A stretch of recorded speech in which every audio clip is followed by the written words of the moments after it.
জেরুজালেমের সেই সোনালী গম্বুজ দূর থেকে দেখলে মনে হয় যেন আকাশ ছুঁয়ে আছে এক টুকরো স্বর্ণ।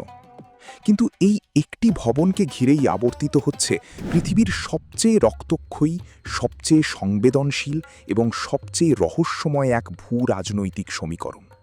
ইসরায়েলের কাছে আছে পারমাণবিক বোমা, আছে বিশ্বের অন্যতম শক্তিশালী সেনাবাহিনী, আয়রন ডোম, F-35 যুদ্ধবিমান। মাত্র 6 দিনে তারা পুরো জেরুজালেম দখল করে নিয়েছিল 1967 সালে। তাহলে প্রশ্ন একটাই, যদি কট্টরপন্থী ইহুদি গোষ্ঠীগুলো সত্যিই থার্ড টেম্পল বা তৃতীয় মন্দির বানাতে চায়, তাহলে ইসরায়েল কেন স্রেফ একটা বুলডোজার বা একটা মিসাইল দিয়ে আল আকসা মসজিদ গড়িয়ে দিচ্ছে না? 58 বছর ধরে কেন তারা অপেক্ষা করছে? আর এর পেছনে কি লুকিয়ে আছে এমন কোনো ভয় যা পারমাণবিক বোমার চেয়েও ভয়ঙ্কর?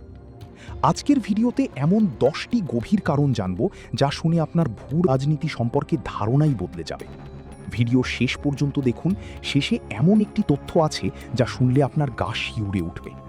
প্রথমেই একটা ভুল ধারণা ভাঙে। শুরুতেই একটা গুরুত্বপূর্ণ কথা বলে নিই। আমরা যেটাকে আল আকসা মসজিদ বলে ছবিতে দেখি, সেই সোনালী গম্বুজওয়ালা বিল্ডিংটা আসলে আল আকসা মসজিদ নয়। ওটার নাম ডোম অফ দ্য রক বা কুব্বাত আস-সাখরা। এটা 691 খ্রিস্টাব্দে উমাইয়া খলিফা আব্দুল মালিক ইবনে মারওয়ান নির্মাণ করেছিলেন।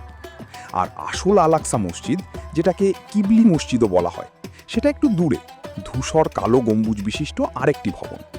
তবে ইসলামী শরীয়তে এই পুরো প্রাঙ্গণটাই, যেটাকে আরবিতে আল হারাম আশ শরীফ বা নোবেল স্যাংচুয়ারি বলা হয়, যার আয়তন প্রায় 1,44,000 বর্গমিটার, এই পুরোটাই মসজিদুল আকসা হিসেবে গণ্য। তাহলে এত ছোট একটা জায়গা নিয়ে এত বড় ঝামেলা কেন? চলুন সেই কারণগুলো এক এক করে দেখি।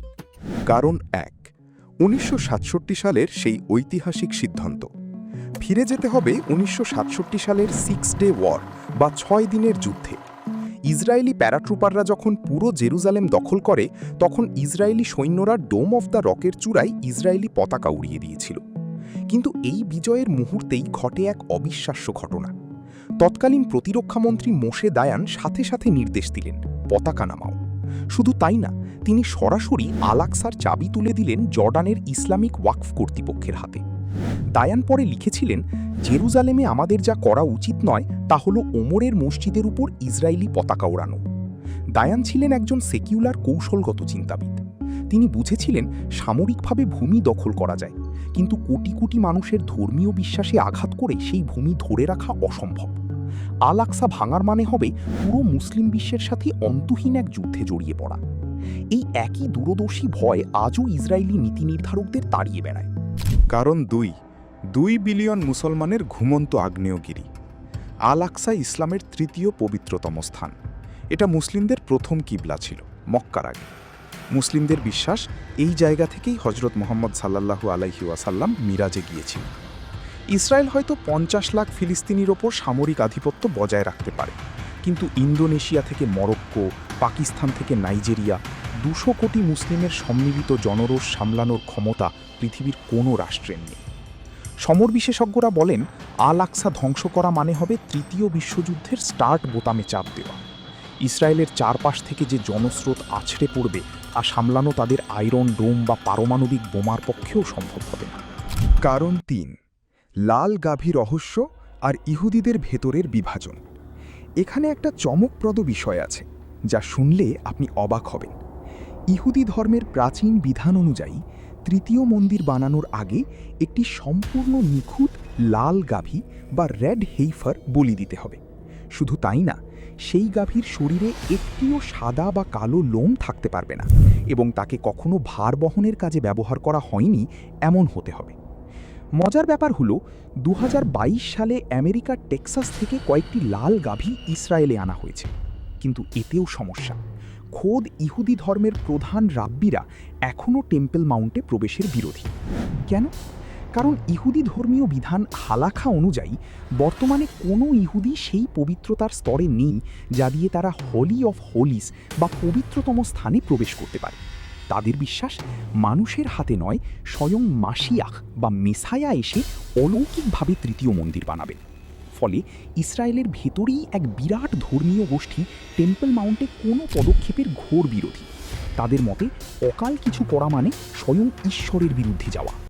কারণ 4, আন্তর্জাতিক রাজনীতির অদৃশ্য শেকল। ইসরায়েল আন্তর্জাতিক অঙ্গনে টিকে আছে আমেরিকা ও ইউরোপের সমর্থনে। ইউনেস্কো এবং জাতিসংঘ আল আকসাকে বিশ্ব ঐতিহ্যবাহী স্থান হিসাবে স্বীকৃতি দিয়েছে। আল আকসা সরাসরি ধ্বংস করলে কোনো গণতান্ত্রিক রাষ্ট্র, এমনকি আমেরিকাও এই কাজের নৈতিক বা সামরিক সমর্থন দিতে পারবে না।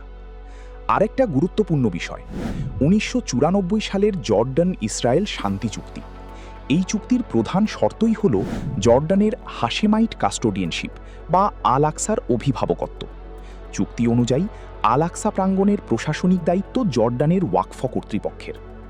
আল আকসা ভাঙলেই এই শান্তি চুক্তি মুহূর্তেই ভেঙে পড়বে। ইসরায়েলের দীর্ঘতম সীমান্ত রাতারাতি অরক্ষিত হয়ে যাবে। এর সাথে যোগ হবে মিশরের সাথে ক্যাম্প ডেভিড চুক্তির ভাঙন এবং পুরো মধ্যপ্রাচ্যে আবারও যুদ্ধের আগুন ছড়িয়ে পড়বে। কারণ 5, ইসরায়েলের ভেতরে টাইম বোমা। এটা সবচেয়ে বিপজ্জনক বিষয়। ইসরায়েলের নিজের জনসংখ্যার প্রায় 20% আরব মুসলিম, যাদের বলা হয় 48-এর ফিলিস্তিনি। সংখ্যাটা প্রায় 20 লক্ষ মানুষ। আল আকসা ভাঙলে ইসরায়েলের সীমানার ভেতর থেকেই এক ভয়াবহ বিদ্রোহ শুরু হয়ে যাবে। 2021 সালে আল আকসায় ছোট্ট উত্তেজনার জেরে আমরা দেখেছিলাম লোদ, হাইফা, রামলার মতো মিশ্র শহরগুলোতে কিভাবে দাঙ্গা ছড়িয়ে পড়েছিল।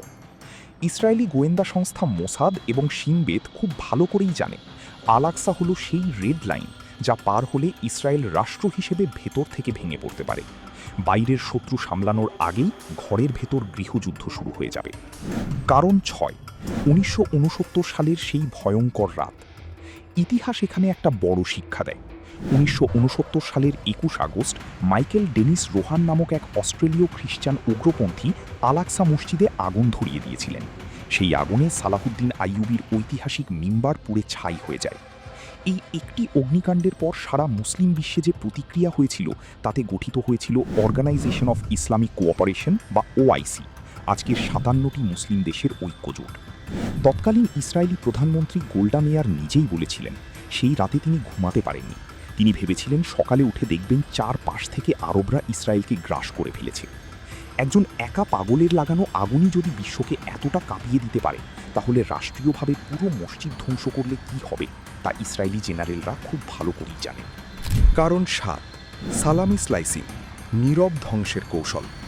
তাহলে কি ইসরায়েল কিছুই করছে না? না, একদম তা নয়। তারা সরাসরি ধ্বংসের বদলে অবলম্বন করছে এক অত্যন্ত চতুর কৌশল, যাকে রাষ্ট্রবিজ্ঞানের ভাষায় বলা হয় সালামি স্লাইসিং। অর্থাৎ একবারে পুরোটা না করে ধীরে ধীরে এক টুকরো করে অধিকার প্রতিষ্ঠা করা। কিভাবে? প্রথমত, আল আকসা প্রাঙ্গণের নিচে চলছে বিশাল প্রত্নতাত্ত্বিক খনন কাজ। ইসরায়েলের দাবি তারা প্রাচীন ইহুদি মন্দিরের অবশেষ খুঁজছে, কিন্তু ফিলিস্তিনি বিশেষজ্ঞদের অভিযোগ এর আসল উদ্দেশ্য মসজিদের ভিত্তি দুর্বল করা। দ্বিতীয়ত, টেম্পোরাল ডিভিশন বা সময়ের ভাগাভাগি। কখন মুসলিমরা প্রবেশ করবে, কখন ইহুদিরা, এই নিয়ম ধীরে ধীরে চাপিয়ে দেওয়া হচ্ছে। তৃতীয়ত, 2025 সালে ইসরায়েলের জাতীয় নিরাপত্তা মন্ত্রী ইতামার বেনগভির প্রথমবারের মতো প্রকাশ্যে আল আকসায় ইহুদি প্রার্থনার নেতৃত্ব দিয়েছেন, যা 58 বছরের স্ট্যাটাস কোর সরাসরি লঙ্ঘন। বিশেষজ্ঞরা বলছেন ইসরায়েল হেব্রনের ইব্রাহিমী মসজিদের মতো একটি মডেল অনুসরণ করছে। সেখানে প্রথমে সময় ভাগ করা হলো, তারপর জায়গা ভাগ করা হলো এবং এখন সেটা কার্যত একটি সিনাগগে পরিণত হয়েছে। কারণ 8, পর্যটন আর অর্থনীতির হিসাব। জেরুজালেম শহরের প্রধান অর্থনৈতিক ভিত্তি হল ধর্মীয় পর্যটন। প্রতি বছর প্রায় 40 লক্ষ পর্যটক জেরুজালেমে আসেন। ডোম অফ দ্য রক আর আল আকসা এই দুটোই শহরের প্রধান আকর্ষণ। এই স্থাপনা ধ্বংস করলে পুরো শহরটি একটি স্থায়ী যুদ্ধক্ষেত্রে পরিণত হবে। ইসরায়েলের পর্যটন শিল্প ধসে পড়বে, এর সাথে যোগ হবে আন্তর্জাতিক নিষেধাজ্ঞার ঝুঁকি, যা ইসরায়েলের প্রযুক্তিভিত্তিক অর্থনীতিকে পঙ্গু করে দিতে পারে। ইসরায়েল চায় এমন এক জেরুজালেম যা তাদের রাজনৈতিক নিয়ন্ত্রণে থাকবে, কিন্তু আন্তর্জাতিক ইমেজে দাগ পড়বে না। কারণ 9, যা হলে ভয়াবহ পরিণতি অপেক্ষা করছে। এবার আসি সবচেয়ে গুরুত্বপূর্ণ অংশে। 2025 সালের অক্টোবরে জেরুজালেম গভর্নরেট সরাসরি সতর্ক করে বলেছে টেম্পল গ্রুপ নামক ইহুদি কট্টরপন্থী সংগঠনগুলো এখন প্রকাশ্যে আল আকসা ভাঙার আহ্বান জানাচ্ছে। সোশ্যাল মিডিয়ায় এআই জেনারেটেড ভিডিও ছড়ানো হচ্ছে, যেখানে দেখানো হচ্ছে আল আকসা ভেঙে কিভাবে তৃতীয় মন্দির বানানো হবে। এই গ্রুপগুলো সরকারি স্বীকৃতি পাচ্ছে, এদের পুরোহিত প্রশিক্ষণ দেওয়া হচ্ছে, পশু বলির পোশাক বানানো হচ্ছে। একসময় যা ছিল কেবল প্রান্তিক একটি আন্দোলন, আজ তা ইসরায়েলের মূলধারার রাজনীতিতে ঢুকে পড়েছে। বেন গভির, স্মোট্রিচদের মতো মন্ত্রীরা প্রকাশ্যে এদের সমর্থন দিচ্ছেন। কারণ 10, ইসরায়েল ভেতরে ভেতরে কাঁপছে। কিন্তু সব কিছুর পরেও ইসরায়েল কেন এখনও একটা বোমা মারেনি? কারণ তারা জানে এটা শুধু একটা ভবন ভাঙার বিষয় নয়, এটা হবে একটি বৈশ্বিক আগ্নেয়গিরির মুখে দাঁড়িয়ে দিয়াশলাই জ্বালানো। ইরান সরাসরি যুদ্ধে নামবে, হিজবুল্লাহ লেবানন থেকে হাজার হাজার রকেট ছুড়বে, হুতিরা ইয়েমেন থেকে আঘাত হানবে, তুরস্ক ন্যাটো ছেড়ে বেরিয়ে আসতে পারে। পাকিস্তান, যাদের পারমাণবিক বোমা আছে, কি করবে তা অনিশ্চিত। আমেরিকা নিজেই হয়তো ইসরায়েলকে বাঁচাতে পারবে না। এটা হবে এমন একটা ডোমিনো ইফেক্ট যা থামানো অসম্ভব। তাহলে শেষ প্রশ্ন, ইসরায়েল কি কখনো আল আকসা ভাঙতে পারবে? সরাসরি প্রায় অসম্ভব, কিন্তু ধীরে ধীরে নীরবে সালামি স্লাইসিং পদ্ধতিতে আল আকসার চরিত্র বদলে দেওয়া, সেটা তারা প্রতিদিন করছে। খনন কাজ, প্রার্থনার সময় ভাগ, পশু বলির চেষ্টা, সিনাগগ নির্মাণের পরিকল্পনা, এসব মিলিয়ে 58 বছরে তারা এমন এক জায়গায় পৌঁছেছে যেখান থেকে ফিরে আসা ফিলিস্তিনিদের জন্য কঠিন। ইতিহাস বলে, জেরুজালেমের ভাগ্য কেবল সামরিক শক্তিতে নির্ধারিত হয় না, এটা কোটি মানুষের আবেগ, বিশ্বাস আর প্রার্থনার এক অদ্ভুত সংমিশ্রণ।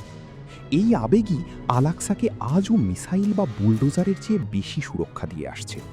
হয়তো এই কারণেই একে বলা হয় পৃথিবীর সবচেয়ে স্পর্শকাতর কয়েক একর জমি। আপনার কি মনে হয়, ইসরায়েল কি ভবিষ্যতে আল আকসা ভাঙতে পারবে, নাকি আল আকসা শেষ পর্যন্ত টিকে থাকবে? কমেন্টে আপনার মতামত জানান। ভিডিওটি ভালো লাগলে লাইক করুন, শেয়ার করুন, যেন আরও মানুষ এই গভীর ভূরাজনৈতিক বাস্তবতা সম্পর্কে জানতে পারে। আর এমন আরও তথ্যবহুল ভিডিও পেতে চ্যানেলটি সাবস্ক্রাইব করতে ভুলবেন না। আল্লাহ হাফেজ, দেখা হবে পরের ভিডিওতে।